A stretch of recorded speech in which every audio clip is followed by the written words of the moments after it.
వాంగ్మయం అవలోకనం. ఈ సదస్సుకి నా ప్రియమైన విద్యార్థి బృందం ఇక్కడ ఒక డిపార్ట్మెంట్లోనే ఉన్నారు. వాళ్ళ ఆహ్వానం మేరకు నేను వచ్చాను. ఇక్కడ ప్రిన్సిపల్ గారు చిరపరిచితులు. గత 25 ఏళ్ళ నుంచి ఆయనతో పరిచయం ఉంది. తర్వాత ఈ కాలేజీతో కూడా నాకు చక్కటి అనుబంధం ఉంది. ఎందుకంటే మాకు కౌంటర్ సైన్ చేసే బిల్స్ మీద ఇక్కడ ప్రిన్సిపల్ గారే ఉంటుంది.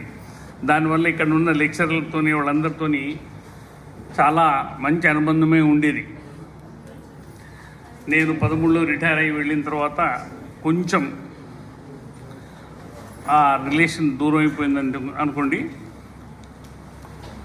తర్వాత ఈ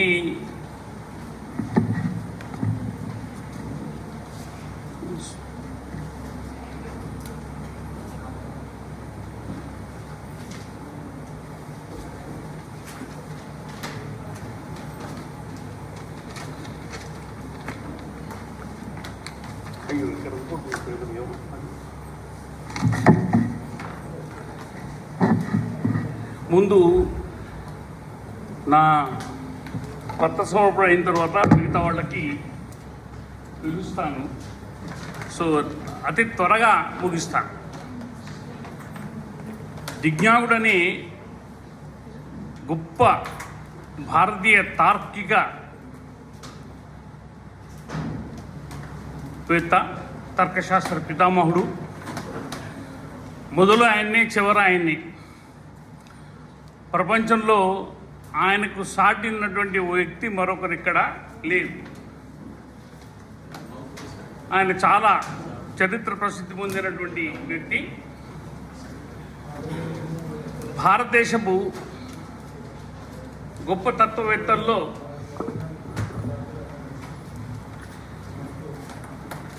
ఈయన చివరి వ్యక్తిగా పాత సాంప్రదాయ ప్రకారం గుర్తించబడ్డాడు. అతని కంటే ముందున్నటువంటి అనేక బౌద్ధ ప్రముఖుల వలె ఈయన కూడా తన గురువైన వసుబంధుని బాటను నడిచాడు. ఈయన మొదట బ్రాహ్మణ కుటుంబంలో జన్మించినాడు, కాంచీ నగరంలో. తర్వాత బౌద్ధ మతాన్ని అనుసరించి ఆదిభౌతిక సిద్ధాంత శాఖకి దాన్ని ప్రచారం చేస్తూ వచ్చినాడు. న్యాయబద్ధమైనటువంటి జీవిత విధానమే ప్రాముఖ్యం అనుకున్నాడు. దాని నుండి దూరంగా కూడా వెళ్ళడానికి ప్రయత్నించలేదు. ఆ తర్వాత బౌద్ధ మతానికి అత్యంత ముఖ్యమైనటువంటి ప్రచారకుడు కూడా అయినాడు. అతని విమర్శనాత్మక చతురత, దానిలో ఉన్న సున్నితత్వం, ఇవన్నీ ఆయన సొంత వ్యక్తిత్వాన్ని మలిచాయి. అతనికి ఏ ప్రశంసలు పెద్దగా అనిపించవు. ఆయన ఎంత ప్రశంసించినా ఆయన పెద్దగా ఫీల్ కాడు. కానీ తార్కిక శాస్త్రంలో, తర్కంలో ఆయనకు మించిన వాళ్ళు ఎవరు లేరు. మనకు అందుబాటులో ఉన్నటువంటి ఆధారాల ప్రకారం ఆయన వత్సీయ పుత్రుడుగాను జీవితాన్ని ప్రారంభించి బౌద్ధ సన్యాసిగా మారి వ్యక్తివాదుల సిద్ధాంతాలకు అనుగుణంగా తన అభిప్రాయాల్ని మార్చుకున్నాడు. ఆయన భారతదేశంలోని వివిధ సిద్ధాంతాలని జోడించి నూతన సిద్ధాంతాన్ని ప్రతిపాదించాడని చెప్పవచ్చు. భారతదేశంలో సంపూర్ణ భారతదేశాన్ని ఆయన సందర్శించి వచ్చాడు. ఉత్తర భారతదేశం నుంచి దక్షిణ భారతదేశం వరకు. ముఖ్యంగా ఆయన మహాయాన శాఖకు చెందినవాడు. ఆచార్య నాగార్జుని పంథాలో నడిచినటువంటి వాడు. మహాయానం, హీనాయనం గురించి సంపూర్ణంగా తెలుసుకున్నాడు. త్రిపీఠకాలను అధ్యయనం చేసినాడు. ఆ తర్వాత మంజుశ్రీ కల్పాన్ని కూడా ఆయన సంపూర్ణంగా చదివినాడు.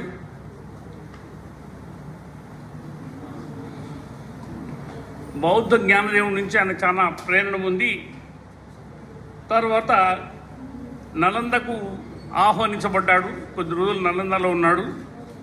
ఆ తర్వాత ఇతర సిద్ధాంతాన్ని ఖండించి చాలామందిని ఓడించి ఆయన సిద్ధాంతానికి మిగతా వాళ్ళందరినీ దాసులుగా చేసుకున్నాడు. వసుబంధుడు నివసించినంత కాలం ఆయనతో పాటు నడిచినాడు. బ్రాహ్మణ వ్యతిరేక బౌద్ధ సిద్ధాంతాన్ని విశ్వవ్యాప్తం చేసినాడు. చర్చల్లో ఆయనే సాటి 5వ శతాబ్దపు చివరి భాగంలో ఈయన జీవించినాడు.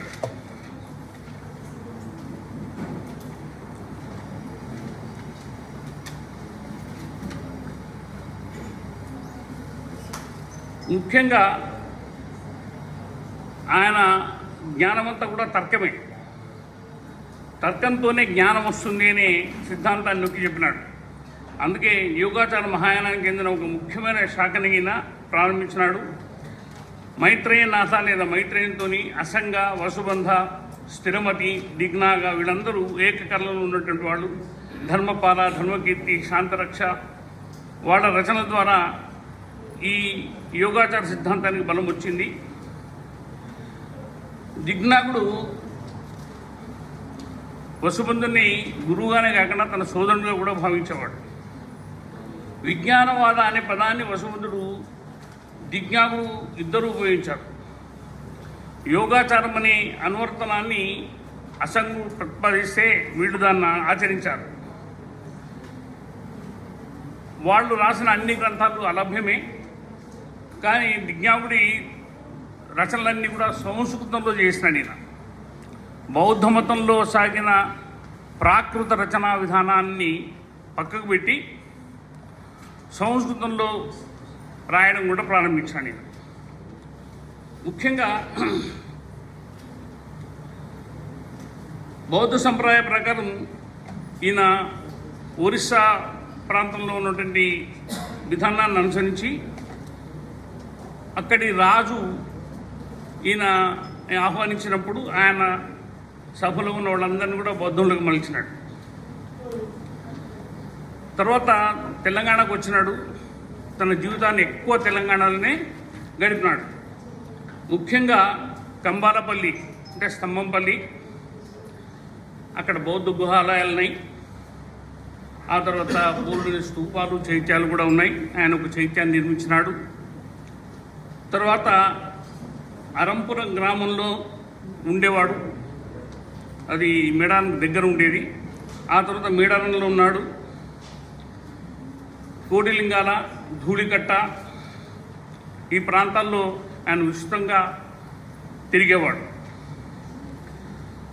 తర్వాత ఈయన గుంటుపల్లి గుహల్ని సందర్శించినాడు. వేంగికి సమీపంలో మహానాగ పర్వతం మీద ఉన్నాడు. ఈయన రాసిన గ్రంథాల్లో చాలా ప్రచారం పొందింది, ప్రాముఖ్యమైనది ప్రమాణ సముచ్చయం. హేతువాదం, హేతుతత్వం, ప్రమాణ సముచ్చయం. ప్రమాణ సముచ్చయానికి ఇక సరిపడ పుస్తకం ఏది లేదు. దిగ్నాగుడు హేతు విద్యాశాస్త్రాన్ని రాసినప్పుడు ఆయనకి అనేక మంది శత్రువులు మొదలైనారు. కానీ ప్రమాణ సముచ్చయం గ్రంథం రాయడం ద్వారా ఆయన తన పేరు స్థిరపరచుకున్నాడని చెప్తాడు. అది రాసినప్పుడు అక్కడి ప్రాంతంలో ఉన్నటువంటి కొండలు, లోయలు, గుహలు, రాళ్ళు అన్నీ కదిలినాయని హ్యువాన్సాంగ్ చెప్తాడు. ఆ గ్రంథం చీకటి ప్రదేశాల్ని కూడా స్పృశించింది అని చెప్తాడు.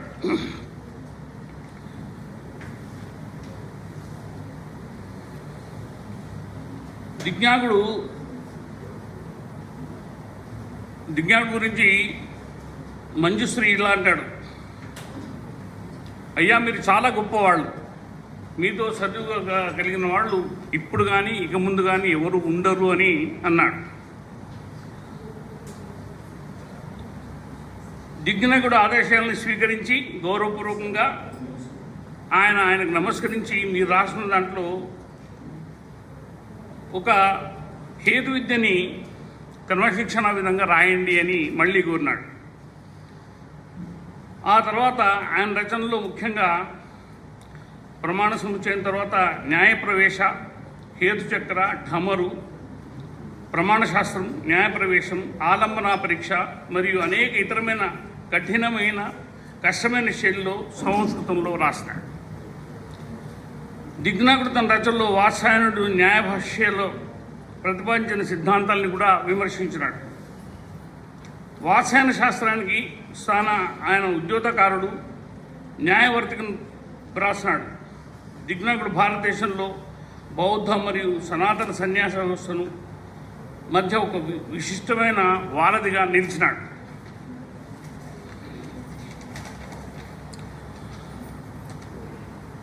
నలంద, ఒరిస్సా, మహారాష్ట్ర, తెలంగాణ, భారతదేశం అంతా కూడా విస్తృతంగా పర్యటించి